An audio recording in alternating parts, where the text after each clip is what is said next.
Apocalipse capítulo 2. Capítulo 2. Apocalipse capítulo 2. Amém ou misericórdia? Amém? É fácil, né? Apocalipse é rapidinho, você abre. Apocalipse capítulo 2. Você deixa aí aberto. Eu quero que você preste atenção no que eu vou dizer para você aqui. Eu preciso começar a semana falando isso para você. Certo dia, um professor, ele virou para os seus alunos e falou assim para todos, ó: se preparem, porque nós teremos uma prova. E você que já estudou, deve ter professores aqui, todos nós sabemos que quando o professor fala isso, prepara, porque o negócio vai vir forte. E ele disse assim, a prova será uma redação, você tem que estar ligado, redação tem que ler muito, tem que estudar bastante, tem que ficar ligado nos temas atuais. Os alunos então começaram ali a estudar, chegou o grande dia da prova. A sala estava lotada. O professor então pegou as folhas e começou a entregar ali para cada aluno. Os alunos, segurando a folha, olharam de um lado para o outro, procurando, porque a folha estava em branco. Ele entregou uma folha em branco ali para os alunos. E você sabe que quando é uma redação, tem que ter o quê? Um tema. Os alunos ficaram procurando o tema e não encontraram nada, a folha estava em branco. Os alunos ficaram preocupados, um olhava de um lado para o outro, e preocupado, aflitos, né? Muito, porque imagina, a prova valia uma grande nota. Só que o professor pediu para todos olharem para ele, falou assim, olha todo mundo para cá, foca aqui no que eu vou falar. E o professor virou para eles e falou assim, ó: o que vocês estão enxergando? O que vocês estão vendo? E disse assim para os alunos, agora começa a escrever. O que vocês estão enxergando? Os alunos começaram a escrever, todos começaram a escrever rapidamente, em cima da pergunta que o professor fez. O professor recolheu todas as provas e começou a corrigir as provas. Ao corrigir, ele notou que uma se destacou demais. Foi a que tirou, lógico, a melhor nota. E sabe o que o aluno escreveu? O aluno escreveu assim, ó: eu vejo oportunidade. Eu vejo uma oportunidade. Eu quero dizer para você, preste atenção aqui, ó. Você não veio para participar de mais um culto. Preste atenção no que eu estou dizendo para você. Você não veio mais uma vez lá na igreja, porque alguém me convidou para ir lá. Não foi isso. Você não irá participar de mais uma semana somente aqui nessa igreja. Você irá participar, está participando da oportunidade que Deus colocou nas suas mãos, de viver o extraordinário na presença dEle. E isso só tem sentido se for assim, irmão. Você sabe o que eu tenho encontrado? 180 igrejas que a gente tem visitado. 1 ano e 6 meses para chegar aqui, irmão. É muita igreja. 180. Eu tenho encontrado realidades diferentes. Eu tenho encontrado momentos, lugares que você chega e sabe quando o negócio está paralisado, está morto, está sem entusiasmo, parece que sem vontade, parece que as pessoas estão cumprindo um requisito ao vir à igreja. Isso tem me preocupado muito. Eu pensei comigo, eu tenho que falar isso na introdução dessa semana para essa igreja. Porque quando eu entrei aqui, vi a Camila cantando, a equipe de louvor aqui, eu já senti algo diferente, desde lá da recepção. Eu já senti uma igreja vibrante, irmão. Eu já senti uma igreja que está realmente focada no que é mais importante. Agora você precisa lembrar disso. Você veio aqui porque Deus te deu essa oportunidade, não foi porque alguém te convidou. Eu não sei para que eu estou falando aqui nessa noite, se você é membro da igreja, se você não é, não importa, estou falando para todo mundo, para nós. Nós estamos aqui, nós vamos passar uma semana para escrever a nossa história. Você sabe o que está cheio de gente por aí? Ouvindo falar da história dos outros e não tem nem um pouquinho da história dele para contar ao lado de Jesus. Você veio aqui porque Jesus está te chamando para você escrever uma história ao lado dele. Por isso, eu preciso ler esse texto de Apocalipse. Apocalipse capítulo 2 com você. Apocalipse capítulo 2, se falhar aqui eu pego outro. Apocalipse capítulo 2, verso 4. Olha o que diz aqui. Diz assim, ó: tenho, porém, contra ti, que abandonaste o teu primeiro amor. Lembra-te, pois, de onde caíste, e arrependa-te e volte às práticas das primeiras obras. E se não, venho a ti e moverei do seu lugar o teu candeeiro, caso não te arrependas. Você sabe quem escreveu o livro de Apocalipse? Foi quem? João. Bem fácil, né? João escreveu o livro de Apocalipse. Ele escreveu em um contexto bem complicado. Se você passa dificuldade e aflição, irmão, você tem que ler mais sobre os pioneiros da igreja, sobre os apóstolos, você tem que ver mais. Se você acha que a sua tribulação está difícil, que a sua luta está complicada demais. Esses homens e mulheres que estão na palavra de Deus, eles passaram por provas, irmãos, terríveis, lutas e muitas dificuldades. Então eu não sei qual é o tamanho da sua bronca, da sua dificuldade.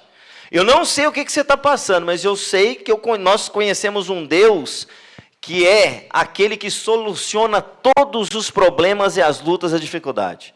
Mas Ele está te chamando nessa noite para escrever a sua história ao lado dEle. Preste atenção nisso. E eu vou dizer para você, Ele colocou uma folha em branco nas suas mãos. Até o final dessa mensagem, você vai escolher o que você vai escrever nela, amém?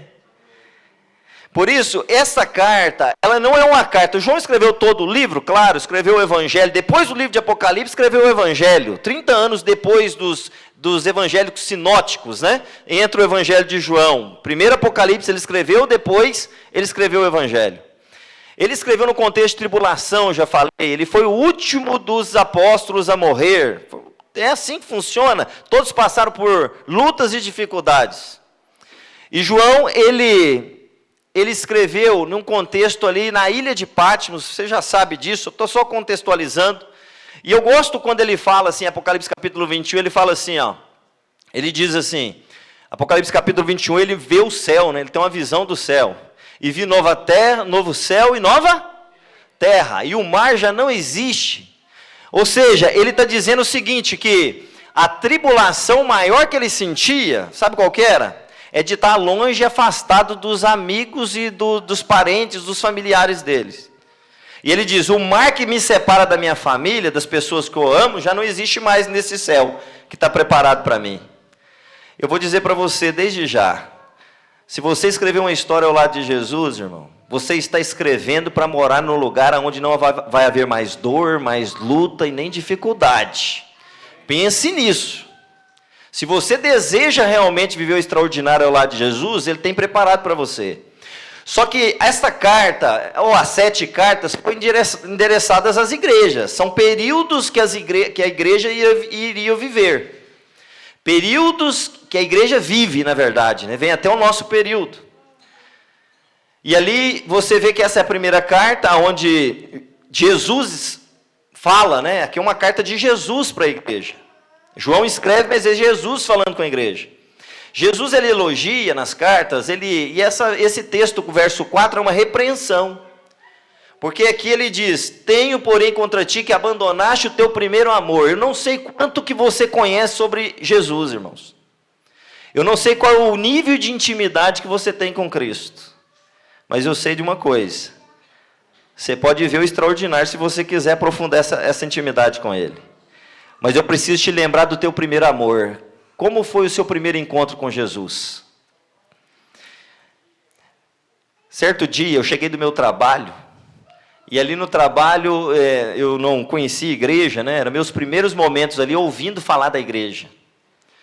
E eu lembro que o Manuel Araújo, um senhor de idade, estava assim na sala. Ele estava dando estudo para os meus pais. E eu passei assim na sala e vi eles assim no sofá e pensei assim, olhei assim e falei, ixi, mais um crente. É isso que eu pensei na hora. Mais um crente aqui em casa. E entrei para o meu quarto, uma casa simples, a sala assim dava para a porta do quarto para a sala, não tinha corredor. Eu entrei e fechei a porta, falei, quer saber, eu vou fechar aqui. Só que como era próximo à porta, Então ficava fácil, dando para escutar o que o Manuel Araújo estava falando para os meus pais. E me encantava, começou a me encantar, porque eu estava escutando ali na minha cama, deitado, descansando ali, ele falar, porque eu vi algo diferente, irmão. A forma que ele falava era diferente, ele estava apresentando o Jesus que ele realmente conhecia. Ele estava apresentando Jesus, ele lia o texto da Bíblia, mas ele falava numa paixão, numa disposição, algo que vinha do coração realmente, sabe? E isso começou a me chamar a atenção no quarto ali, escutando isso. Porque eu já tinha visitado outros lugares, e a única coisa que eu escutava é muito barulho, tem um povo de Deus em todo lugar, viu gente? Tem o povo de Deus em todos os lugares. Mas era muito barulho, não era uma adoração racional, sabe? Algo assim que chamava atenção, que você parava e meditava. Manuel Araújo, o jeito que ele explicou, não ficava falando só de dinheiro, estava diferente ali o negócio. Na outra semana, cheguei do mesmo dia e passei assim por ele, eles estavam na sala, agora eu não fechei a porta, eu já deixei um tanto, tinha assim aberta a porta, eu não fechei. Estava no quarto escutando também o Manuel Araújo falar. Fantástico a forma como ele abordava o assunto ali e explicava. Na outra semana, agora, eu passei de novo, só que agora entrei para o quarto, fiquei um tempinho ali, daqui a pouco eu já escorei aqui no portal da porta. E fiquei ali olhando para ele assim, e ele nunca falava assim, ó, senta aqui. Ele não me deixava tranquilo, me deixava bem tranquilo. E a forma que ele abordava o assunto era fantástico, porque realmente ele falava o que ele amava, sabe? Do jeito que ele, número 1, ele falava com paixão, com disposição. Irmãos, minha mãe sempre me convidava para ir para o culto, para a igreja. Eu falava sempre para minha mãe assim, ó, não vou, por causa disso, daquilo, eu inventava um monte de desculpa. Pensa um rapaz que inventou desculpa para ir não ir na igreja. Só que chegou um dia que o estoque de desculpa acabou. Porque eu pensei assim, nossa, eu já falei tanto que eu não vou, eu tenho que ir lá agora. Eu vou lá para falar para minha mãe assim, ó, eu já fui. Então, toda vez que ela me chamar, não, mãe, eu já fui. Eu fui para isso. E eu sentei ali no penúltimo banco ali, ó, onde está o meu amigo do camisa branca lá. Ó. Do mesmo jeito que ele está ali, ó, na beiradinha. E eu lembro que uma senhora veio da porta e fez assim, ó, pegou na minha mão, ela nem ficou na minha frente, ela só abaixou assim, pegou na minha mão, deu um sorriso. Que bom que você veio aqui a essa igreja, essa é a sua igreja. E voltou para a porta novamente. Isso mexeu tanto comigo, me chamou tanta atenção, eu falei, nossa, que diferente aqui. Aí veio o louvor, 4 pessoas aqui na frente, louvando e umas músicas que entrou assim diretamente assim no meu coração. Para aquele que ia vir só naquele sábado para falar para a mãe assim, ó, mãe, eu já fui. Voltou no outro sábado e sentou agora no meio assim agora, mais no meio. E aí veio o Marcos, um líder da igreja, experiente, sentou do meu lado e falou, amigo, você veio sábado passado, que bom que você está aqui de novo. E pegou na minha mão, deu um sorriso e falou, posso te dar um estudo bíblico? E eu olhei direto assim para ele e falei, pode. Porque eu lembrei do Manuel Araújo dando estudo bíblico para os meus pais. Irmão, sabe por que eu estou falando isso para você? Porque a repreensão aqui para esta igreja foi para eles não esquecerem a prática do primeiro amor, irmão. Você sabe o que mantém o cristão firme? Você sabe o que mantém o cristão disposto, ativo, aguardando a volta de Jesus? É ele lembrar como Deus utilizou dos anjos aqui na terra para impactar a vida dele. É ele nunca perder de vista como Jesus, como Deus utilizou de pessoas, de meios, de músicas, de algum meio que Deus utiliza, que são vários, para poder impactar a vida de todos nós. Nós não podemos esquecer como Deus nos trouxe até aqui. Ele nos trouxe para nós vivermos algo fantástico, algo forte. Ele nos trouxe para dizer assim, ó, em meio às suas lutas e dificuldades, eu estou com você. Porque nesta carta é uma das maiores provas que no meio das aflições e tribulações, quem escreveu passou por muitas. Jesus, quem estava falando, passou para as maiores. Agora, ele diz aqui no verso 1, que ele é aquele que anda em meio aos candeeiros, não é isso? Ou seja, quando usa essa expressão anjo, quem é esse anjo? Jesus Cristo. É Jesus andando em meio aos candeeiros, ou na igreja, cuidando de cada um dos seus filhos. E diz que ele segura as 7 estrelas na sua mão. Ele cuidando da igreja, da liderança, ele cuidando do seu povo. Qual é o tamanho da sua luta e dificuldade? Qual é o tamanho das provas que você tem vivido? Eu quero dizer para você, o primeiro ponto que você não pode esquecer, não esqueça disso nunca. Você não pode perder a prática do primeiro amor. Você tem que lembrar sempre de como Deus te trouxe até aqui. Deus te mantém, Deus te segura, Deus ele te dá tudo aquilo que você precisa para que você não perca o foco, o objetivo maior que é aguardar a volta de Jesus. Certo dia, um filho estava andando com o pai pela rua, e o menininho ficou assim, curioso, olhando para o céu, e ele olhando bastante para o céu, ele viu um risquinho assim passando no céu. E vendo esse risco, ele olha assim e fala: pai, o que é aquele risco ali, pai? E o pai olhou para ele rápido, olhou para cima e falou: filho, é um avião, filho, é um avião. Aí, interessante que o pai falou que era um avião e falou assim: ó, filho, e tem pessoas lá dentro, filho. Só que aí, quando ele falou que tem pessoas, o menininho levantou a mão e fez assim com o dedinho, como se estivesse pegando, sabe? Pegando assim o avião. E falou assim: pai, como que tem pessoas lá dentro se eu estou pegando aqui? Se eu estou pegando o avião aqui com o meu dedinho aqui, se eu estou segurando. Aí o pai falou assim: ó, vai ter um momento certo de falar com meu filho, não é o momento agora, para ele poder entender. Aí eles foram fazer uma viagem. Fazendo a viagem, o pai estava no aeroporto, o filho ficou curioso com o vidro que tinha assim, que dava para o avião, né, para o embarque. E o menininho foi chegando perto do vidro, aí o pai falou: agora é o momento de falar com meu filho. Esse é o momento. E foi se aproximando, chegando perto, e abaixou assim, ó, com todo amor. E eu vou dizer para vocês, escute isso, irmão. O pai sempre tira tempo e avisa os seus filhos. O pai nunca deixa os filhos desavisados. Ninguém vai poder chegar naquele grande dia e falar assim, ó, eu não sabia. Ninguém vai poder chegar naquele momento e falar assim, ó, eu não tinha direção, eu não fui avisado, ninguém me ajudou, sabe? Deus ajuda a todos, Deus contribui com todos. E o pai abaixou, olhou nos olhos do filho e falou: filho, está vendo lá fora? Aquele é o avião que você viu aquele dia, filho.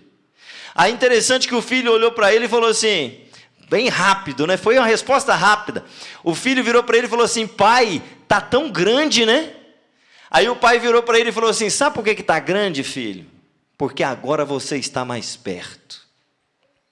E eu vou dizer para você, entenda isso, por favor. Você quer ver a grandiosidade de Deus em meio às suas lutas e tribulações? O único jeito de você ver é você estar cada dia mais perto dele. E hoje você já fez isso, por estar aqui.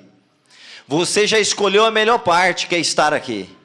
E estar cada momento mais perto dele. Ele cuida de nós.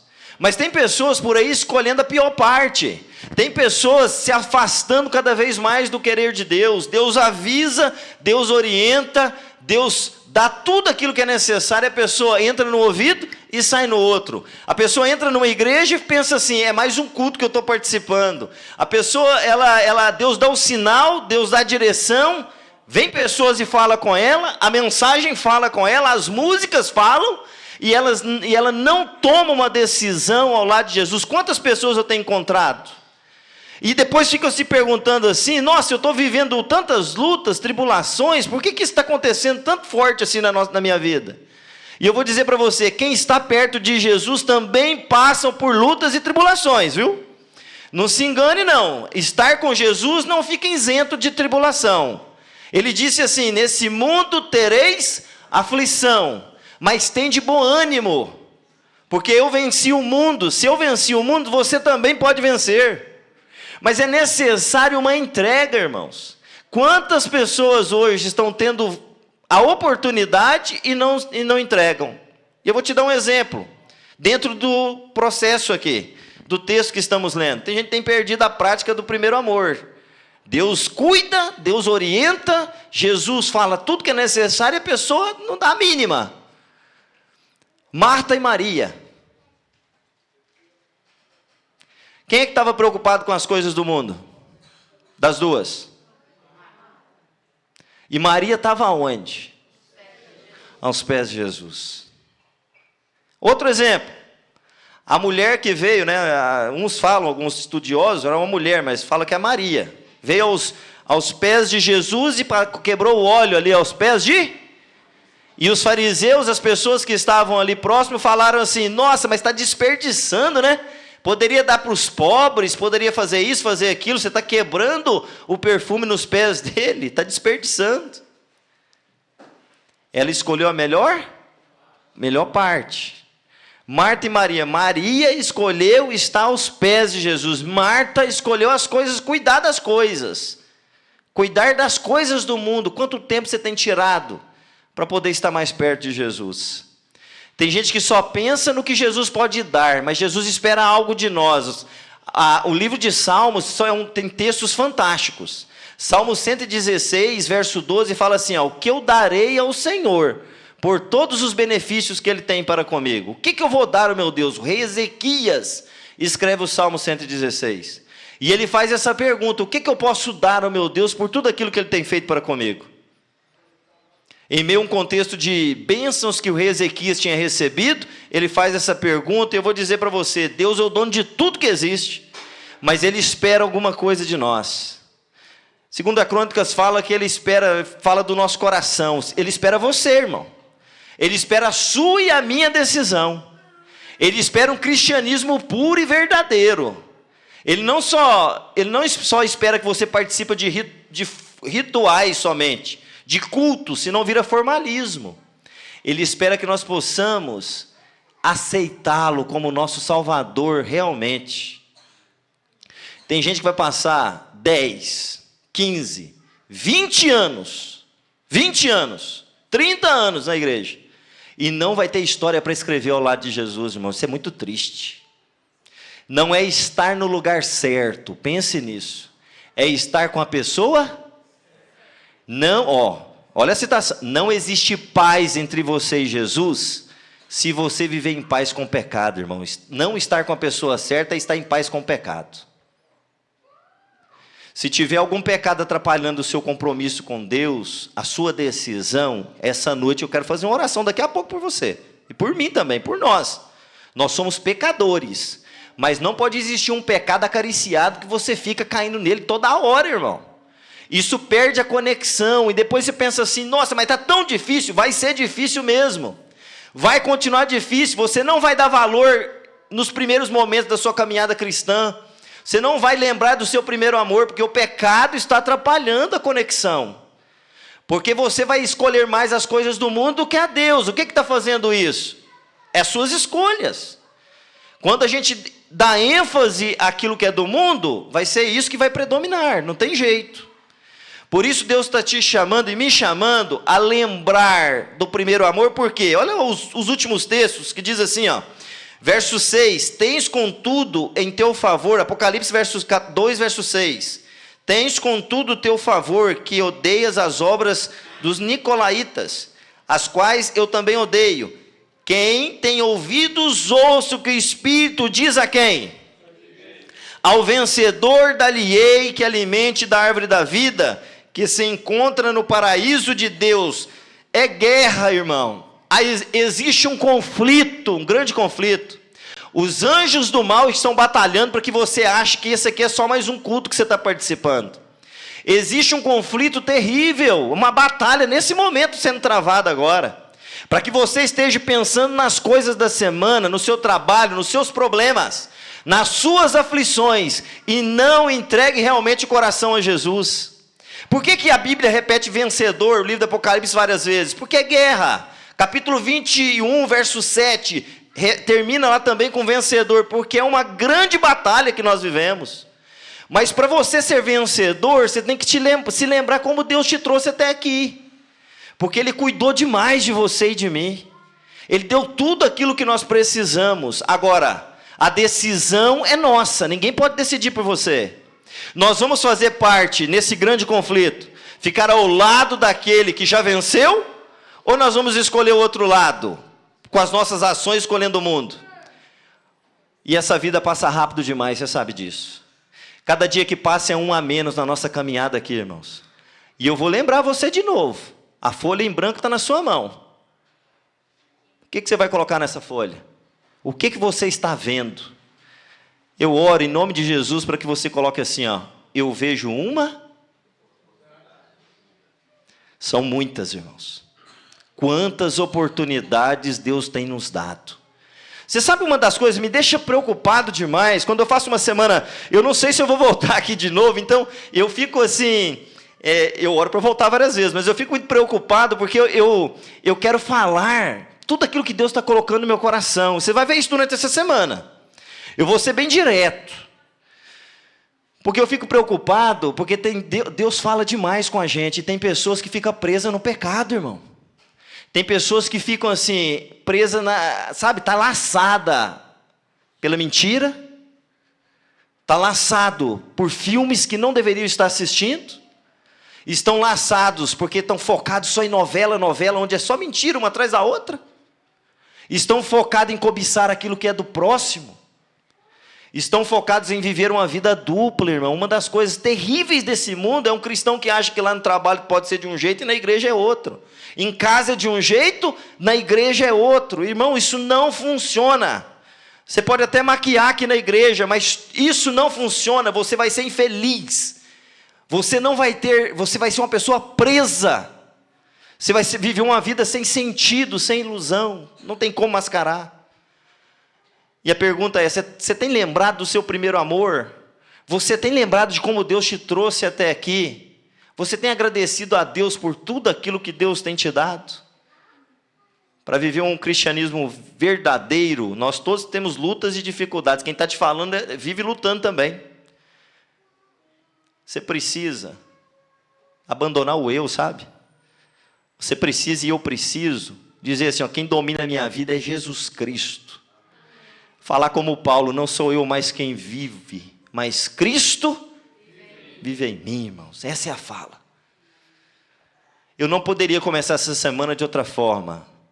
Você quer ouvir a voz de Deus nos dias que nós estivermos aqui? Eu quero ouvir toda noite.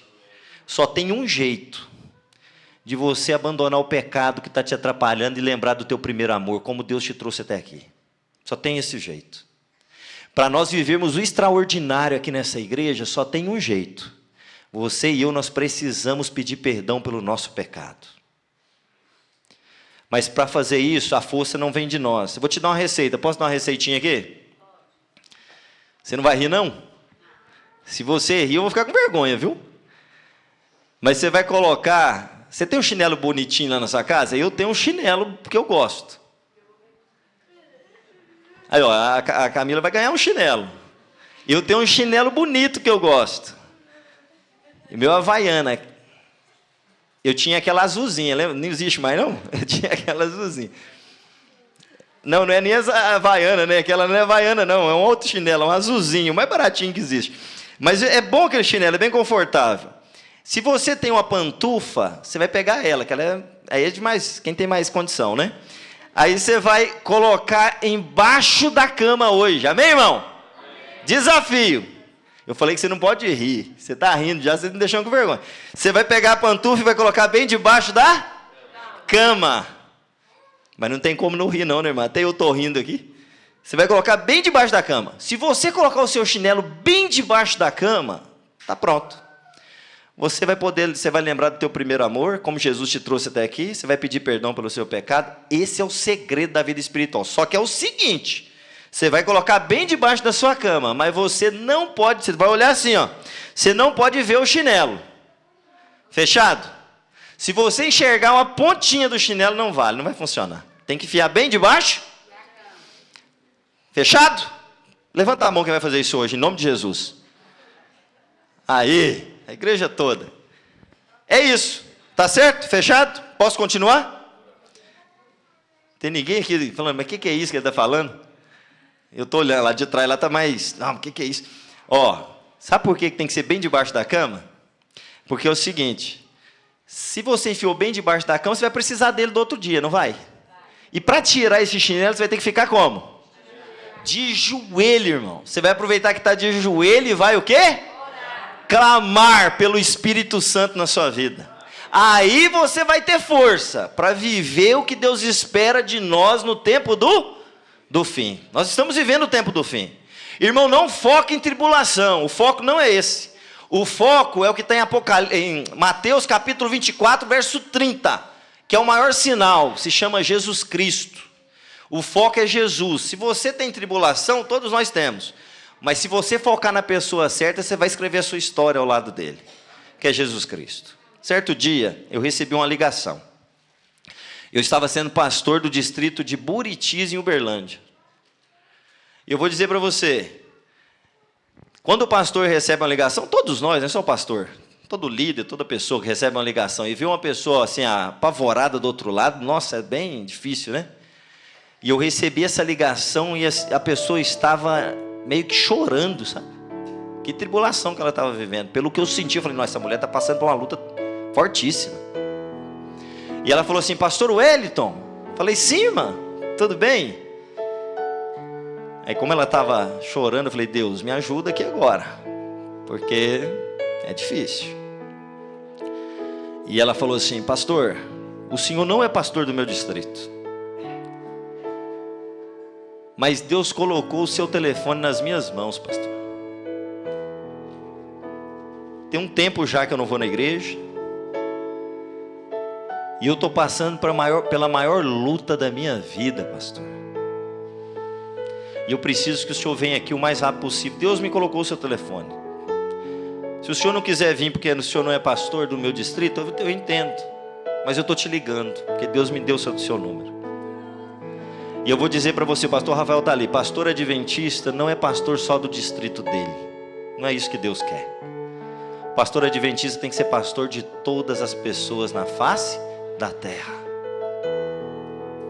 Falei, Senhor, se chegou esse meu telefone nas mãos dessa mulher, alguém passou, foi o Senhor que fez isso para eu poder conversar com ela, eu vou lá. E ela adiantou um pouquinho para mim, falou, pastor, é minha filha, pastor. Minha filha tem 20, se eu não me engano, 27 anos que ela falou comigo. E ela está com câncer. Pastor, eu não vou falar mais nada aqui não, se eu chegar eu falo com o senhor aqui rapidinho, aqui lá fora de casa, o senhor entra. Falei, beleza, irmã. Peguei minha esposa ali, vestimos e fui até a casa dela. Quando eu cheguei à porta, eu encontrei uma mãe chorando, as lágrimas estavam descendo assim. E ela falou comigo, pastor, a minha filha, ela está com câncer. Os médicos, pastor, pediu para ela vir para casa porque não tem mais solução.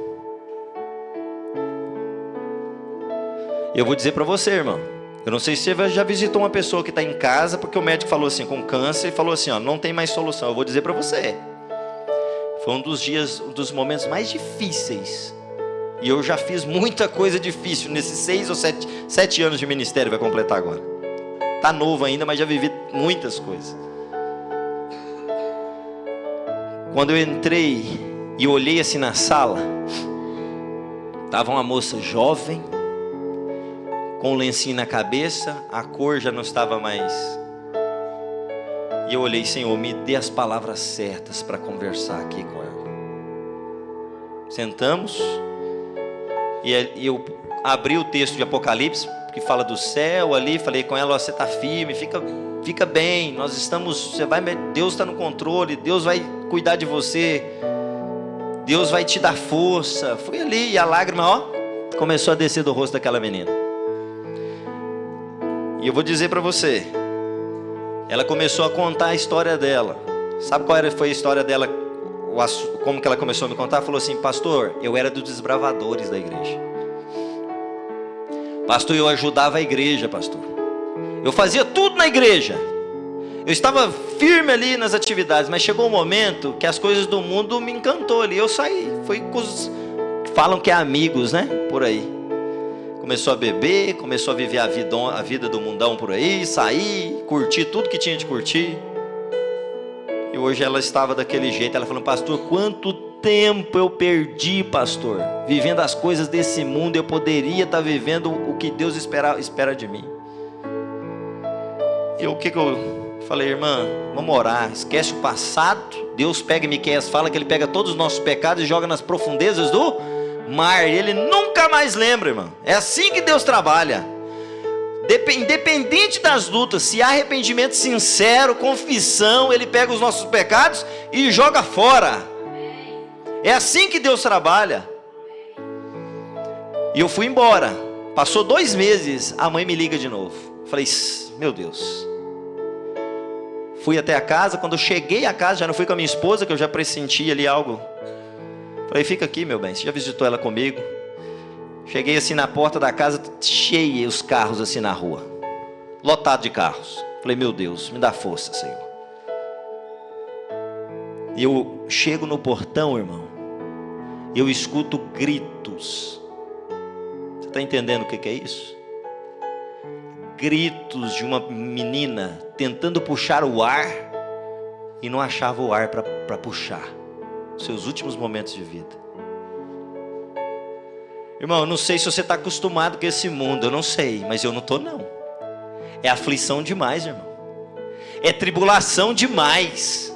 Eu não sei se você está acomodado com as coisas desse mundo. Eu estou te dizendo que Deus não te trouxe e me trouxe aqui à toa não.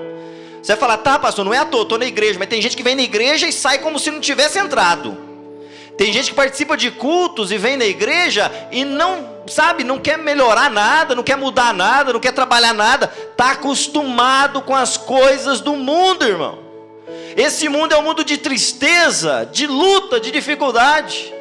Eu cheguei assim na casa, tinha algumas pessoas chorando assim na sala. Eu falei: irmãos, amigos, não vão lá perto dela chorando não. Entrei no quarto, um quartinho pequeno, uma maca assim, ó, no quarto de hospital, um cilindro desse tamanho assim, ó, e um cano enfiado, um caninho para ela tentar respirar na boca dela. Quando ela virava o olho e perdia a respiração, e puxava o ar, quando ela me viu assim, que ela virou o olho, me viu na porta, a lágrima já desceu de uma vez, e parecendo que abriram uma torneira assim no olho dela. Irmão, você não tem ideia o que é uma luta dessa, porque esse é o mundo que a gente vive. É um mundo de tristeza, de podridão, irmãos. Se você e eu, nós não buscarmos escrever a nossa história ao lado de Jesus, não tem sentido. Quem ama Jesus pode passar por isso também. Isso não é falta de amor não, de Jesus não. Mas eu estou te dizendo que quanto mais a gente vive ao lado de Jesus, mais rápido a gente sai desse mundo. Quanto mais eu aceito o chamado de Deus, mais potente eu fico para poder adorar. Mais eu escuto a voz do Senhor. Eu peguei na mão daquela moça ali naquela maca e olhando para ela e falando de Jesus. E ela puxava e gritava, puxando o ar e não achava o ar para respirar. A mão fria. Irmãos, esse é o mundo. Eu sei que o que eu estou falando aqui se repete todo dia. Não é novidade para ninguém, mas eu estou te dizendo o seguinte: que se eu e você não acertarmos a nossa vida com Jesus, nós nunca vamos viver o extraordinário. Eu louvo a Deus pela primeira visita que eu fiz para aquela moça, que eu vi uma pessoa que viveu em pecados, uma pessoa que viveu em lutas, saiu da presença, mas naquele momento estava arrependida, e daqui a pouco nós vamos abraçar ela, quando Jesus voltar. Agora, tem gente que erra, e não tem chance e tempo de se arrepender não, irmão. Por isso que o dia da salvação tem que ser que dia? O dia de aceitar Jesus tem que ser em que momento? Você está acostumado com as coisas desse mundo, irmão? Eu sei que não. Por isso, em nome de Jesus, se tem algo que mudar e aceitar, tem que ser agora. E Jesus está te chamando a escrever a sua história. Chega de ficar vivendo a história dos outros. Quem entra nessa igreja e senta aqui e assiste culto somente, está vivendo a história dos outros e nunca vai conseguir escrever a sua história. Deus está te chamando a escrever e viver o extraordinário ao lado de Jesus. Por isso, nunca esqueça do teu primeiro amor, irmão.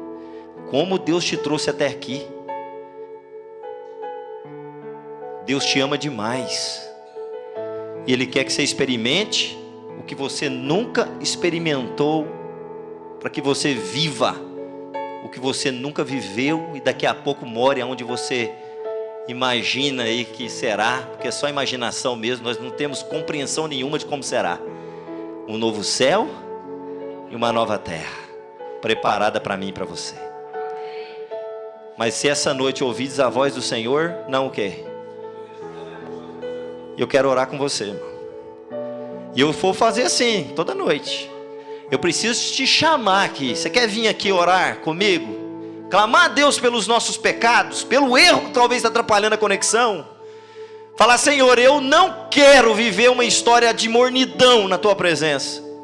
Porque não é estar na Tua presença. Quem é morno não está. Quem é frio também não está. Eu quero ser quente, Pai. Não existe equilíbrio na vida espiritual. Ou eu sou quente, ou eu não sou do lado de Jesus. É assim que funciona. E Deus está te chamando a experimentar isso em nome de Jesus. Vem aqui na frente que eu quero orar com você. E comigo. Porque nós queremos viver o extraordinário na presença do Senhor. Eu preciso te lembrar daquele menino que olhou assim para o céu, ó. Aquele menino que olhou para o céu e falou assim: pai, o que é aquilo? Chegou no aeroporto, o pai explicou: aquilo ali é o avião que você viu aquele dia. E o pai falou para ele assim: sabe por que está grande, filho? Porque agora você está o quê? Deus só se torna grande na vida daquele que quer de coração. Não é só porque um veio ou outro veio aqui na frente, não. Se você está aqui de coração, irmão, você vai ver a grandiosidade de Deus. Em meio às suas lutas e dificuldades, Jesus vai segurar na sua mão. E Ele nunca mais vai soltar. Você quer orar? Eu quero orar clamando a Deus pelo poder do Espírito Santo na nossa vida. Nós temos uma música? Tem música? Nós vamos orar, então. Coloca a sua vida nas mãos do Senhor. Querido Deus, muito obrigado, Senhor, porque aqui o Teu nome foi honrado e exaltado. Obrigado porque a folha em branco está em nossa mão, mas nós já escrevemos, Pai. Nós escrevemos assim: eu quero aproveitar a minha oportunidade ao Teu lado. Em meio às lutas desse mundo, eu sei que Jesus está segurando nas minhas mãos. Louvado seja o Teu nome, porque nós lembramos de como Deus nos trouxe até aqui. Os anjos do Senhor nos trouxeram. E eu peço, por favor, Pai, perdoe cada pecado aqui que está sendo mencionado nesta noite. Que seja de coração. Que aconteça uma limpeza espiritual aqui, ó Deus. Na minha vida e na vida de quem está aqui. Para que juntos durante essa semana possamos experimentar o extraordinário na Tua presença. Eu te agradeço porque aqui nós não assistimos a um momento. Nós te adoramos através desse momento. Eu te agradeço, Pai, em nome de Jesus. Amém. Olha para quem está do seu lado e fala assim: você é a maior alegria de Deus.